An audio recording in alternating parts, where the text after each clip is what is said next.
How are Mr. Dalsgaard and Mr. Janssen? They are very fine and good, and I expected them to start tomorrow.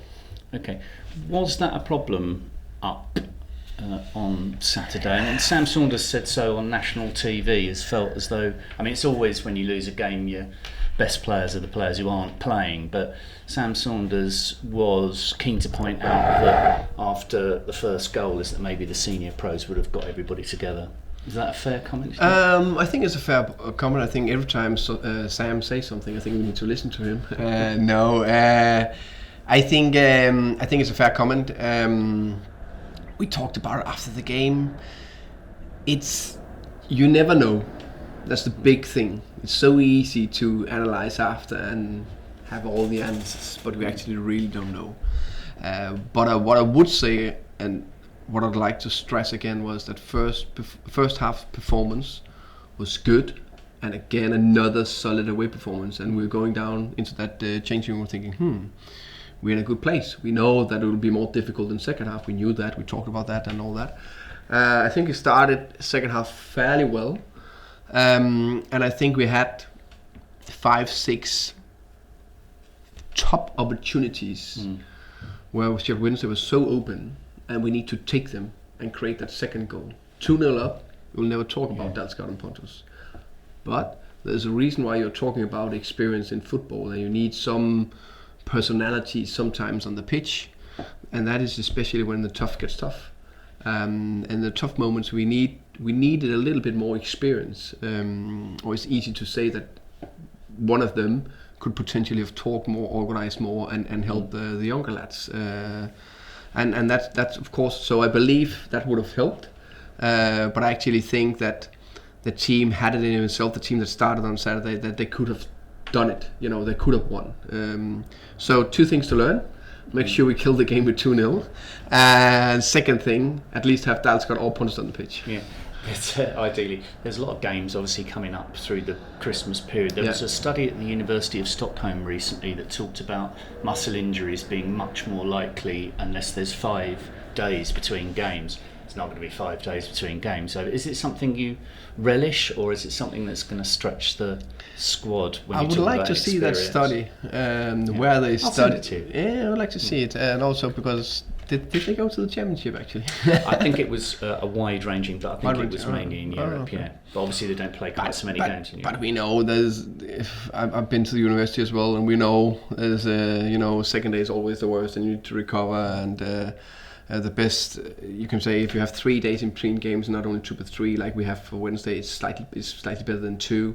It's not a problem. The second game is always the third game because it gets accumulating the load on the muscles. So of course we need to be aware. But for me, it's all about the preparation and foundation we've been building into the players, and that's where I have a top opportunity to praise Chris Haslam, his performance staff, and Neil Gregg and the medical staff for a top job so far in the season, because they're fit and ready and they are capable of going 90 minutes every third day.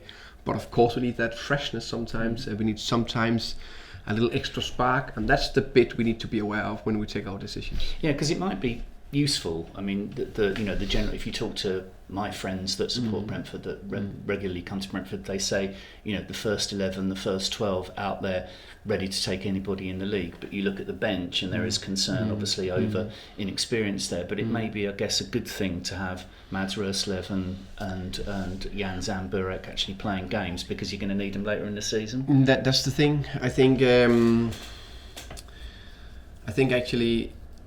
we have a strong squad. Of course, you can see the level/experience is higher on the first 12, 13 players.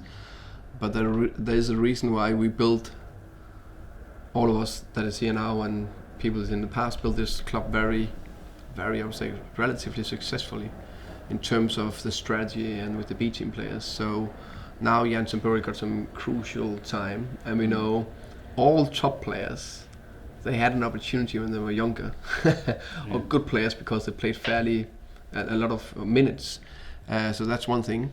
2, for example, Mads Roerslev, you can say if Dalsgaard was ready, I probably didn't play him in the game against Sheffield Wednesday, but we knew that he was, he was good enough because he's training with us every day. If he's not good enough, he will not be training with us. Yeah. And then it's about that timing and when do you play him? And he had a top opportunity, and I need to say well done again, for he proved that that he can cope with the championship. He played a good game. So sometimes some of these players, we just wait for the moment to put them in. But they are here and in the squad because we think they're good enough. But you sometimes as a coach you think that when should I play them, because the other are they better, and that experience and bits like that. So if you want to be a club with a strategy and use that B team and have fairly young players, you also need to know that then we have 12, 13, 15, 16 experienced or slightly older players, and then we have the younger ones that we know they're ready to step in when they get the chance. Does the travelling make a difference? I mean, there's some enormous distances have to be carried, although there's only really, I guess Huddersfield is the next big long punch. Most of those big long journeys have been done. Does that make a difference? Yeah, it makes a difference, no doubt about that. How much? Is it 1%, 2%, 3%, 5%? We don't know. And I think actually the mind and the body are capable of doing much more than we think it can. And also after before the Luton game we spoke about it. We had 2 days in the turnaround after the Blackburn, and we were coming here at Church Road 3 o'clock in the morning, Thursday morning, and less than 72 hours after the final whistle at Blackburn we need to perform against at Luton, and they were just fit and ready because the staff and the players are doing a top job to be ready. So if your mind make sure that your body doesn't feel sorry for itself, you're ready to go again. But of course there is studies, and there's reason why we do recoveries, and we do have everything to give them the right supplements, so they can go again. So of course there's something about it, but I think if we can make sure we have a strong mind and strong mentality we try to build in the players, they can do much more than they think. Okay. When I speak to the tough guys from BBC Radio London Sport, if I bump into them in the kitchen, they want to talk Brentford. And my general vibe has been, if, as I expect, the team is in the top 6 after this Christmas period in January when the window opens, that the owner will gamble that players will be bought in. But there are supposed to be 3 players coming back. Can you comment about the story in the Dutch press recently that Dervisoglu is not going to be coming to Brentford? There was a suggestion that the head coach of Sparta Rotterdam is going to come over and persuade you guys that he should stay there. Are you not? But first and foremost, I would say Halil Dervisoglu is a very interesting player. That's why we bought him, and we're looking forward to see him in January, because that's the plan. He will come here in January. I understand if the head coach of Sparta Rotterdam want him to stay because he's a top player, but that's the thing, and the decision we'll take in January. This moment in time is obviously we need a body in, so I'll take it when so as far comes. So as far as you're concerned, he is coming in January as agreed. Yeah. What about Marcus Forss? What's the situation there? Is he on loan for the season? Is he coming back in He's January? doing well. Scored 2 goals in the last game. Yeah. That's reminded me I need to text him because that's well done. Yeah. I thought about it and forgot it. So he's doing very well. And we're pleased for him.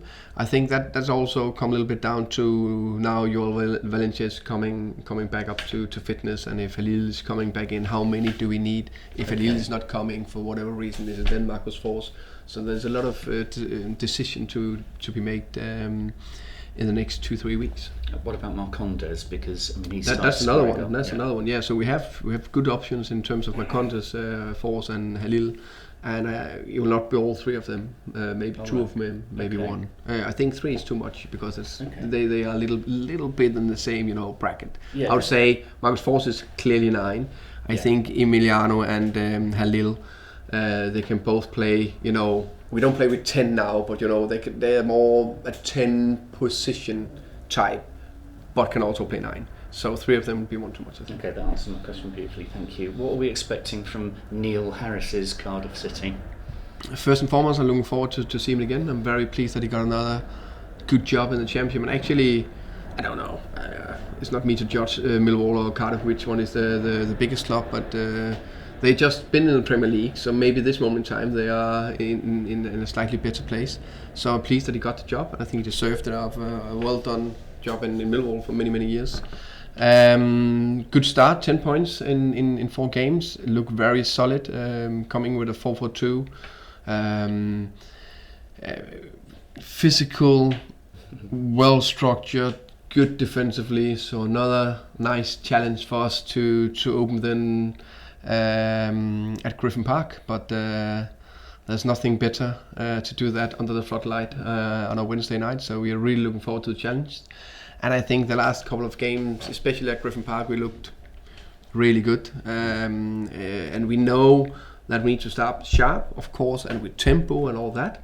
But we also know, like we did against Reading, that okay, we started fairly well first half, and then we put the tempo up second half, and we created the opportunity and we scored the winner. And maybe it could be a late one, because you need to have patience, because they will defend well and do everything they can to make it difficult for us. And then they have big threats, I think, in Medin and Tomlin going forward, Mendes Lang and Hoyet on the wingers. So they're a good side. They're just got relegated from the Premier League, so it's going to be a tough challenge. But we are ready for it. And I said before Sheffield Wednesday, we are in a very very good place, and we are still in a very good place, because you could see the first half performance. Yes, it was slightly disappointing in the second half. But we learn from that, and then we go again, and now we need to attack tomorrow night against Cardiff. Yeah. Finally, from me, what with Christmas shopping and all the rest of it, you must be absolutely delighted that the game against Fulham is sold out. That's going to be a special occasion. Yeah, Fulham. Yeah. I am. I like to play tomorrow and finish the game against Cardiff, and then I'm looking forward to talk about Fulham afterwards. But of course, it's going to be a big game.